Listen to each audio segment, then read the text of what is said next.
Hello বন্ধুরা, welcome to my new blog.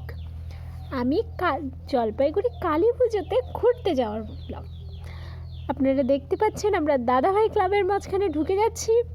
Sorry for late uploading blog. এর জন্য আপনারা দেখতে পাচ্ছেন আমি গেছি, আমার বান্ধবীরা গেছে পুজোর দিন। সেদিন খুব একটা ভিড় ছিল না। এখানের প্রতিমা মা দেখতে খুবই সুন্দর হয়েছিল, সম্পূর্ণ কাচের তৈরি, দেখতে পাচ্ছেন। এরপরেই আমরা চলে আসলাম, সেখান থেকে বেরিয়ে গেলাম। এরপরে চলে আসছি, বেরিয়ে আমরা দাদাভাইয়ের যে থিম, রামায়ণ থিম, সেগুলো দেখতে পাচ্ছি।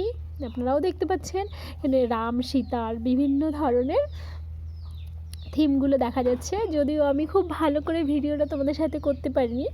এরপরেই আমরা চলে আসলাম, এটা কোথাকার পুজো ভুলে গেছি, বাট খুব সুন্দর লাগতেছে। এই প্যান্ডেলটা আমার খুবই ভালো লেগেছে। এখানে থিমগুলো ছিল প্রদর্শনী টাইপের, যেমন মোবাইল ব্যবহারের অপকারিতা টাইপের, এই ধরনের থিম ছিল। এখানে খুবই সুন্দর ছিল।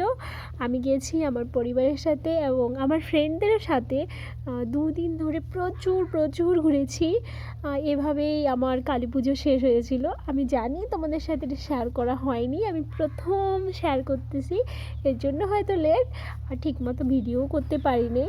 এই জন্য খুব সরি। পরবর্তীতে অবশ্যই আমি তোমাদের সাথে আমার নতুন জিনিসগুলো শেয়ার করার চেষ্টা করব। আর সত্যিই খুব ভালো করে